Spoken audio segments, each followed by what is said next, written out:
Haja Manhã, com Ana Cristina. É sexta-feira, é aquele dia em que contamos com Pela Sua Rica Saúde. Os profissionais do Centro de Saúde que connosco colaboram tão gentilmente e que agradecemos profundamente. Hoje, neste Pela Sua Rica Saúde, contamos com a colaboração da doutora Isabel Lacerda, que está connosco. Bem-vinda, Isabel. Muito obrigada. Olá a todos. Por um gosto recebê-la aqui para mais uma das nossas conversas. Ficamos todos entusiasmados. Eu, muito entusiasmada, e aqui, de antemão já para a nossa conversa, e imagino também toda a gente lá em casa com os pequeninos, porque já sabem que a conversa se encaminha para esse lado. E hoje estou super curiosa com o tema que nos propõe, doutora Isabel. Bichinhos carpinteiros?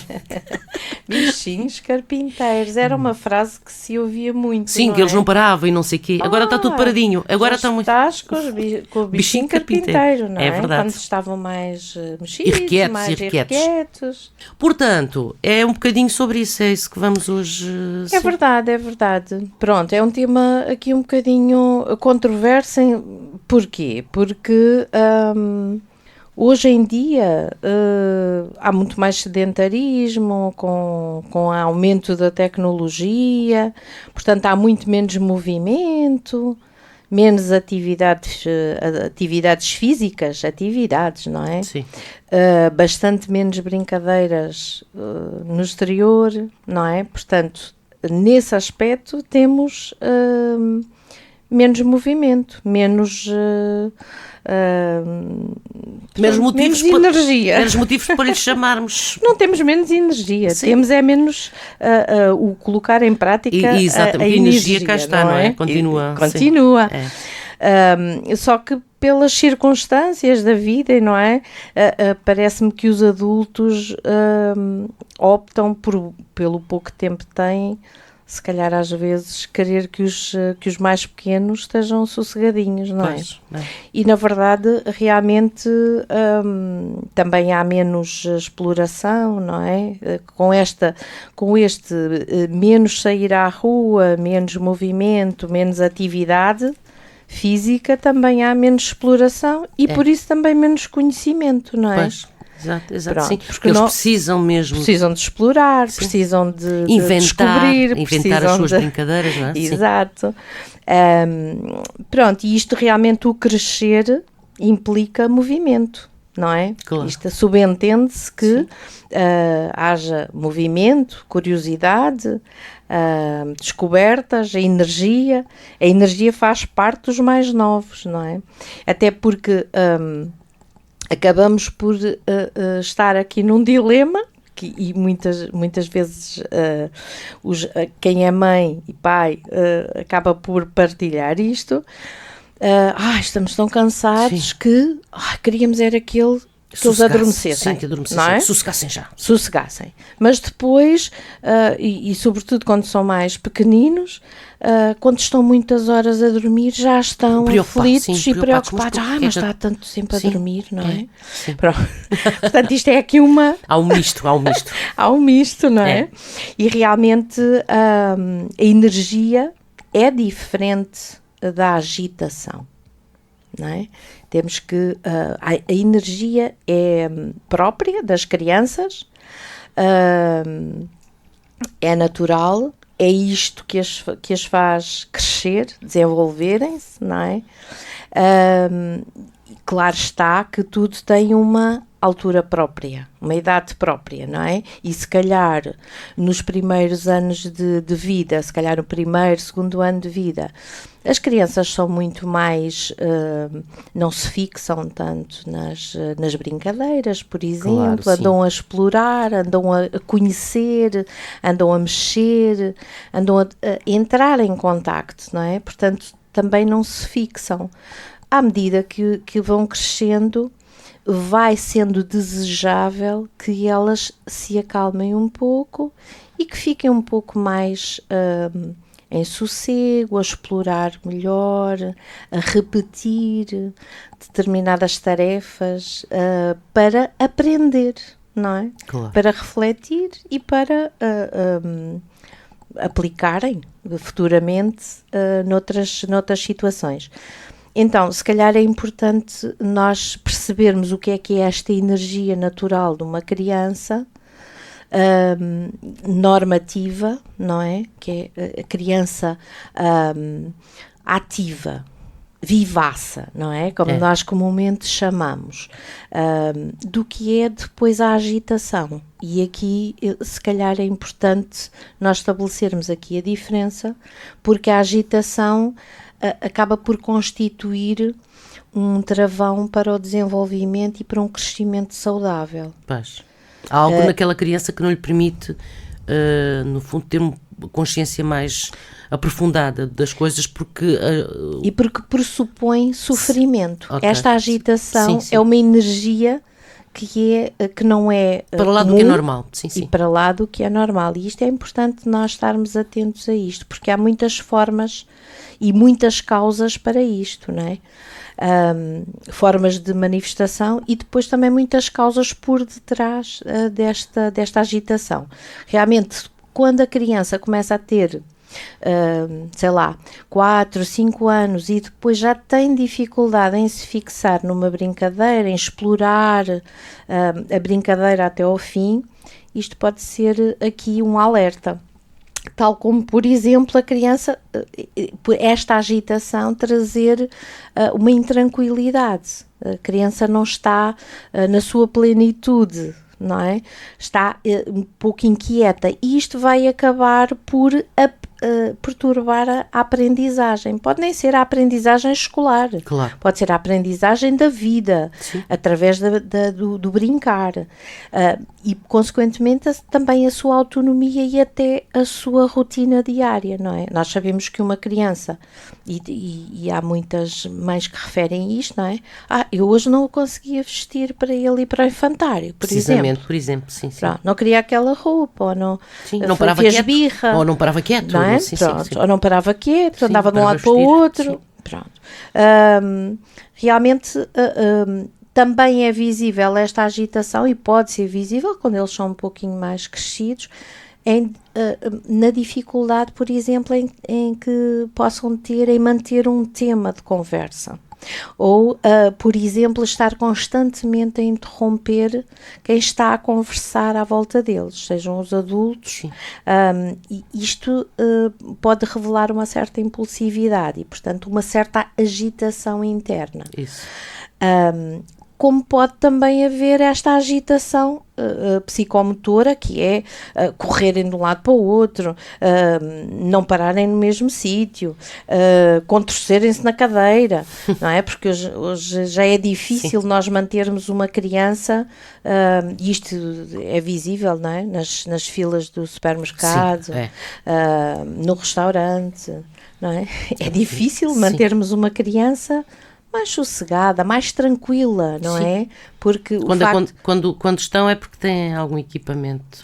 Exatamente. E isto é o recurso muito frequente, não é? Para estar sossegado, quieto, já não se joga, por exemplo, um jogo, sim, do galo, ou um jogo, sim, de stop à sim, mesa, sim, de um restaurante, não é?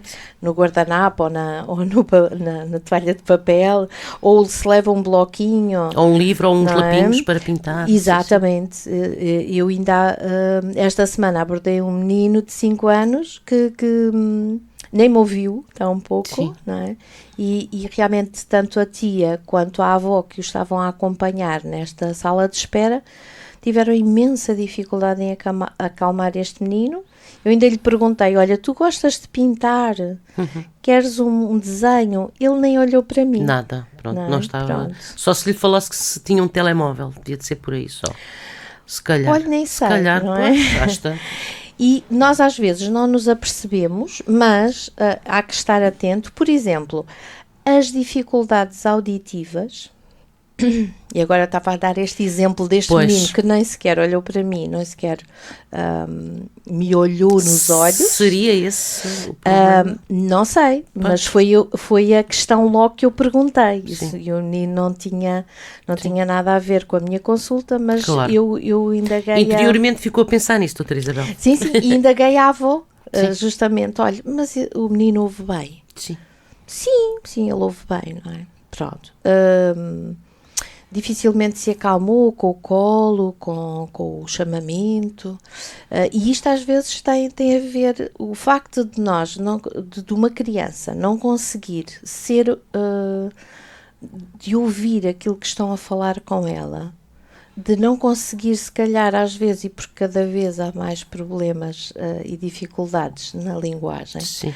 e na fala, de não conseguir chegar até ao outro e não se conseguir explicar, porque quem não ouve bem Sim. também não consegue aprender a falar, isto pode ser motivo de agitação. Sim, pode, obviamente. Ou seja, há uma intranquilidade, há uma dificuldade na comunicação que a criança tem que extravasar de alguma forma, e muitas vezes, e quando é pequenina, realmente manifesta do ponto de vista físico, Exato. com agitação. Sim, não é? sim.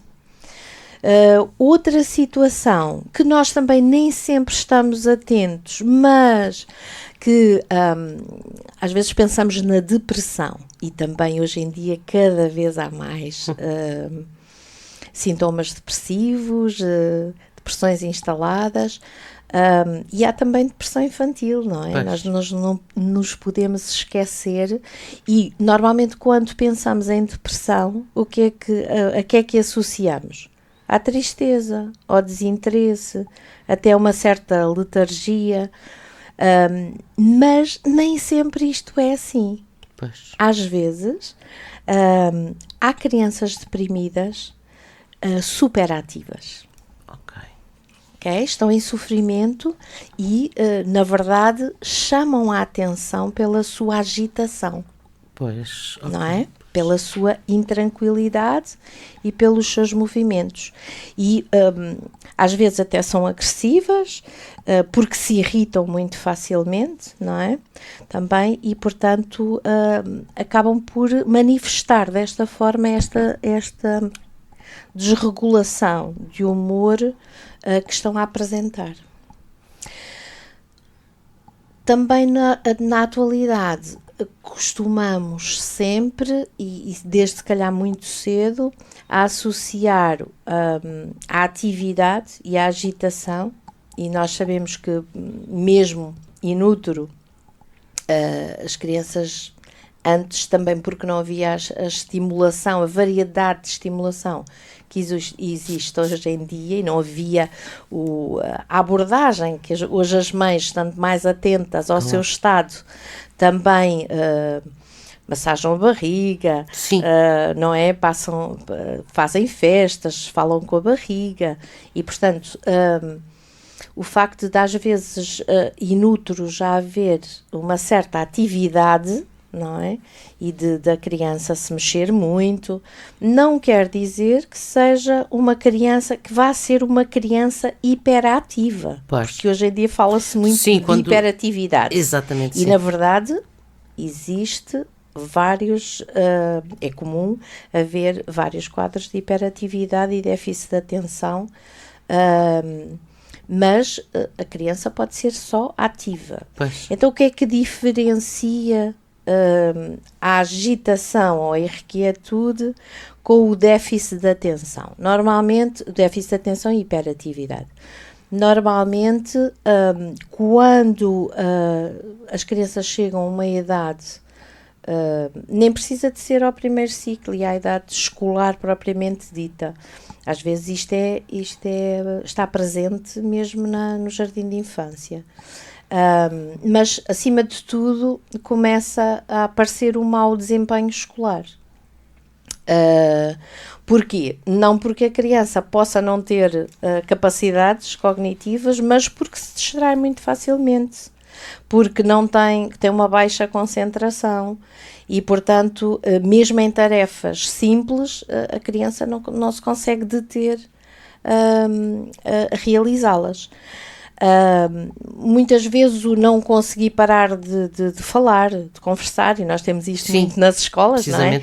Conversa sempre com o parceiro, virado para trás, com o parceiro de carteira, pronto, levanta-se, e portanto isto acaba por por ser um sinal presente na hiperatividade, bem como também a distração no sentido até da perda da percepção do ambiente, ou seja, as crianças não terem, aparentemente, não terem cuidado, andarem sempre com hematomas, porque batem aqui ou ali, que são os chamados desastrados, não é? Sim. Eu sou o meu filho é mesmo desastrado, vai de encontro a tudo, magoa-se, pronto, isto está muito presente na hiperatividade.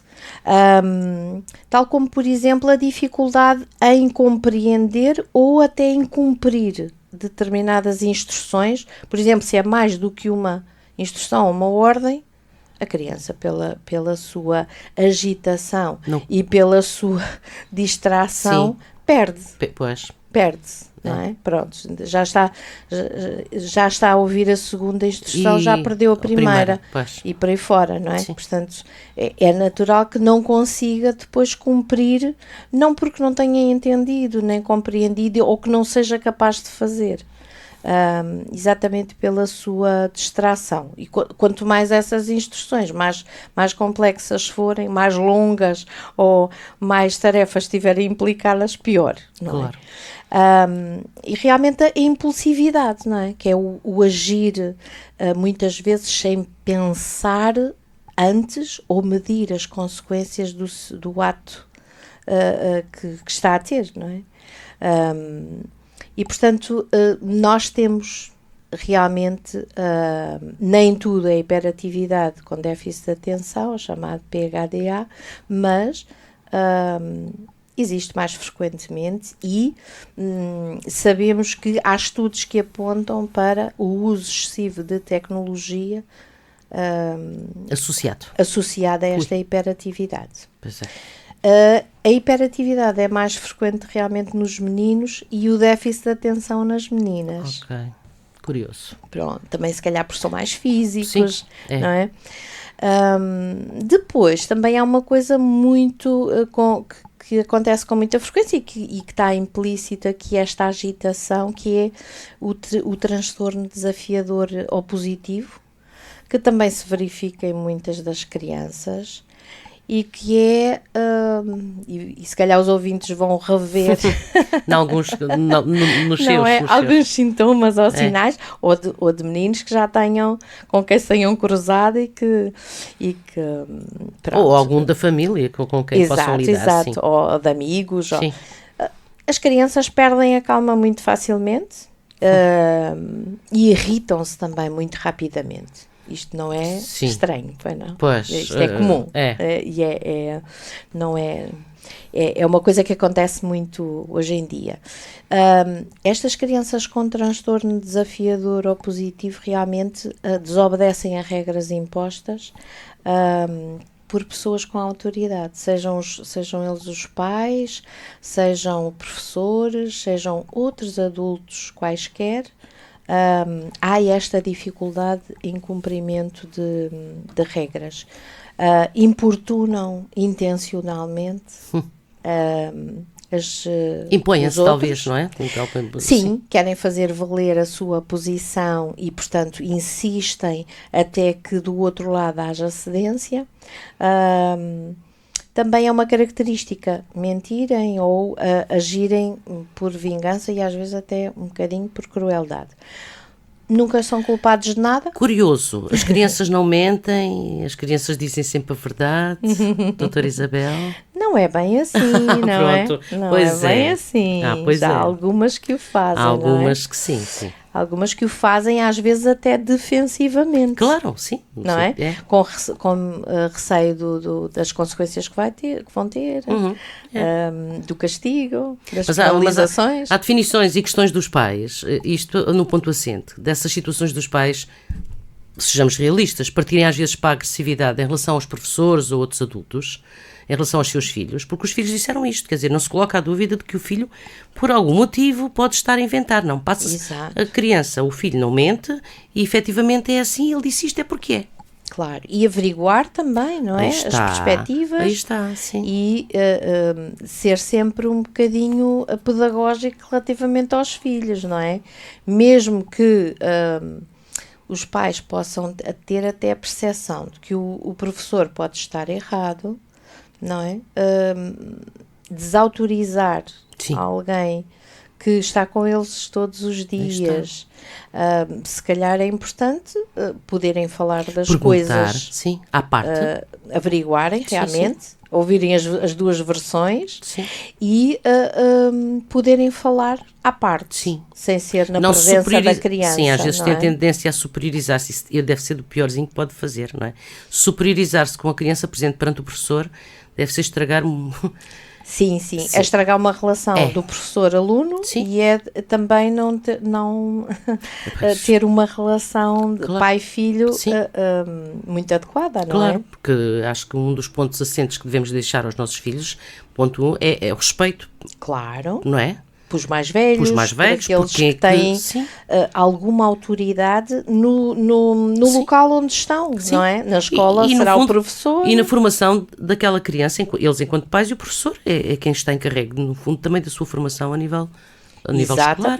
Exatamente. Não é? Pode ser, enfim... Exatamente. E às vezes o que acontece é que, em casa, em família... As crianças nunca têm razão e há uma superiorização dos pais e dos adultos que estão no contexto familiar sobre as crianças, mas depois a situação inverte-se quando se trata de pessoas de fora e aí já são os instrutores, digamos assim, porque o professor não educa, claro. Quem deve educar são os pais, não é? Pronto, tinha aqui mais alguns exemplos desta agitação, não é? Que está presente em alguns quadros, por exemplo, no transtorno obsessivo-compulsivo, com aquelas lavagens compulsivas e agitadas, a repetição de atos, repetição de comportamentos, de atitudes, ou fazer levantar-se e sentar-se, ou rituais de verificação, tudo isto implica também uma agitação interior. Não é? Um bichinho carpinteiro. Voltamos a eles. Os bichinhos carpinteiros que acabam por, tal como os da madeira, não é? Que vão sempre minando, paulatinamente, mas vão fazendo os seus... Vão fazendo o seu percurso. Vão minando. Fazendo o seu percurso. Não é? Vão minando. E realmente neste transtorno também a limpeza e a organização constante de objetos, ou seja, há uma compulsão quase para a arrumação e há uma agitação e isto causa muito sofrimento, não é? Tanto a adolescentes, a crianças, adolescentes e depois a adultos, não é? Com estas obsessões e compulsões. Depois também nas perturbações do espectro do autismo, que agora também estão muito mais do que nós esperaríamos ou desejaríamos, muito... Existem muitos casos em que realmente há uma certa agitação, até por alguma aversão ou alguma hipersensibilidade sensorial que faz com que as crianças também sejam agitadas, ou mesmo pelas fixações que têm em determinado tema, em determinado objeto. Os tiques, a agitação motora, que é muito frequente nestes quadros, e que nos inspira alguma confiança, alguma preocupação, peço desculpa, e que realmente tem graus diferentes de intensidade, e felizmente que o tem, não é? Pois é. Mas há perturbações muito intensas e muito disfuncionais e que causam sofrimento para o próprio, para quem presencia e contacta de perto, e que acaba por ser um bocadinho desestruturante para a própria criança e para a pessoa que é portadora desta perturbação, não é? Aquelas agitações, aqueles flappings que são são próprios deste quadro. Depois há uma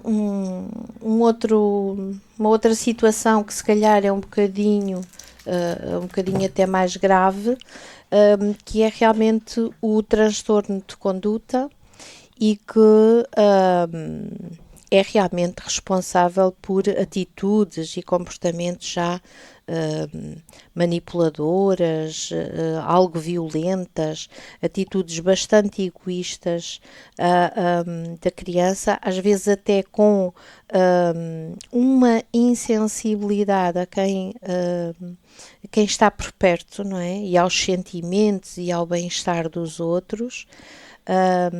Há aqui também, e de uma forma até mais intensa, um desrespeito de regras e direitos alheios, não é? De forma repetida, persistente, e às vezes até que nem condiz com a idade da criança. É um tipo de transtorno que causa alguma conflitualidade e, portanto, isto implica também a atitude física e que às vezes até pressupõe, em casos mais graves, as vandalizações, os furtos e até a crueldade com os animais. Isto já são quadros assim um bocadinho mais... Já elevados, sim, não é? Pronto, e que também é mais frequente nos rapazes do que nas raparigas. Exato. Bem, pegando nisto, doutora Isabel Lacerda, psicóloga clínica, os pais têm que estar atentos e nessas situações pedir ajuda. Sim, e têm que estar atentos sobretudo àquilo que é próprio para cada idade. Não vamos esperar que uma criança pequenina de 1 ano se comporte, ou de 2 anos ou de 3 se comporte como uma que tem 6, mas vamos também a pouco e pouco esperando e instruindo no sentido da autonomia, da responsabilização progressiva também da criança depois mais velha, não pois, é? Portanto, e perceber realmente o que é a energia, porque muitas vezes os pais também acabam por não ser muito pacientes. Pois. Com aquilo que é natural das crianças, não é? É natural que as crianças sejam vivas, que tenham curiosidade, queiram mexer, queiram experimentar. Isto é normal, pois. É natural, não é? E é desejável, porque é assim que aprendem. Agora, a partir do momento em que, se calhar, com o passar da idade e com a persistência de sintomas, as coisas se comecem a agravar, se calhar aí há que haver uma atenção especial para perceber o que é, digamos, esperado, ou o que é que já pode ser preocupante ou patológico até. Exato. Não é? Portanto, há ali que ter um equilíbrio e uma percepção. Exatamente. E uma atenção e um cuidar e estar atento para perceber realmente a evolução. Exatamente. Não é? Mas pronto, em caso de dúvidas, começar por perguntar ao médico, se não acompanhamento. Exato. Não é? Exato. Ajuda não é? Para... Quando os pais eventualmente acham que algo está fora daquilo que poderá ser o habitual, ou que já excede aqui um bocadinho em termos de preocupação algum aspecto do desenvolvimento do seu filho, será que é importante pedirem ajuda, pedirem uma opinião. Claro. E perceberem realmente. Porque atempadamente as coisas acompanhadas. Exatamente. Minimiza, não é? Minimiza. Enfim, não se chega a etapas mais graves, calhar, com maior dificuldade. Desenvolver, se calhar, de situações que podem ser evitadas. Exatamente, não é? sim, exato. Portanto, o que é que queremos? Sim, bichinhos carpinteiros, QB. Sim. QB, faz parte, não é? QB, exatamente. Mas... Com paciência das famílias para poderem sair para o exterior, Sim. para brincar, com a supervisão dos pais, em espaços abertos, poderem experimentar coisas que a natureza oferece, não é? Que se pode descobrir através deste contacto com o ambiente. É incrível, mas há crianças que vivendo no Algarve, numa cidade que tem praia por perto, há crianças que com 2, 3 anos ainda não foram à praia. Verdade? Depara-se com situações? Uau! Ou seja, o brincar na areia, o fazer... a conchinha, fazer os brinquedos. O chapinhar na água. Sim, fazer as covinhas, fazer os castelos, que depois destrói a seguir. Não é aquela... Claro, é preciso a supervisão e a intervenção dos mais velhos. Claro que sim, não é? Mas fazer parte, isso quer dizer, uma isto brincadeira. Deve ser um prazer, sim, não é? Para quem é pai, não é? É verdade. Deve constituir um momento prazeroso, não é? Verdade. De interação, de conhecimento. E quem diz, por exemplo, agora por esta altura, por esta época, um passeio ao campo, ou ver uma ribeira que até já tem água, ou ver alguns dos bichinhos, os insetos, coisas, não é? Ver os campos com geada. Sim. Ver a chuva a cair. Tanta coisa. Usar as galochas para ir às poças de água. Exatamente. Sim. Não é? Que bem. Há coisas muito divertidas. Que não têm custos financeiros e que podem dar um prazer enorme às crianças, porque as crianças, e agora que é uma época natalícia, não é? Que nós pensamos só em coisas sofisticadas, como prendas, não é? Em brinquedos que tenham muitas funções. As crianças gostam de coisas simples. É verdade.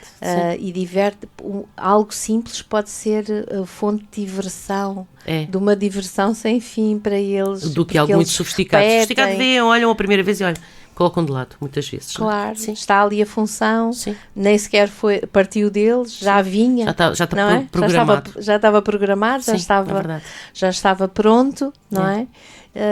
E portanto também não estimula a criatividade e na verdade quanto mais contacto diverso, variado com a natureza, com os animais, se calhar menos agitação as nossas crianças vão ter e vai possibilitar-lhes, quando tiverem que estar num momento de calma, sossego, ponderação, isso poder acontecer. Exato. Doutora Isabela, é sempre tão bom recebê-la aqui. Ficamos aqui todos entusiasmadinhos, todos eu e toda a gente lá em casa a ouvir essas explicações tão importantes e toda a gente já a assimilar isto. Sim, senhora. A melhor prenda para os meus filhos é um bom passeio, ou na praia, ou no campo, ou brincar, ou jogar a bola, andar um pouquinho de bicicleta. É tanta coisa que se pode fazer em família, não é? É verdade. Agora estamos aqui numa época que alguns até têm umas mini-férias, conseguem uns dias com os filhos. Vamos deixar aproveitar bem este tempo que têm em família, em união, não é? Porque é isso que esta altura festiva chama, não é? É a união, a paz e ao convívio, não principalmente. Doutora Isabela Lacerda, muito obrigada. Muito obrigada. Boas festas felizes também para todos. E até para o para ano. Si, lá em casa. Para todos. Para todos. Até para o ano. Obrigada. Boas festas. Adeus. Até para o ano, se Deus quiser.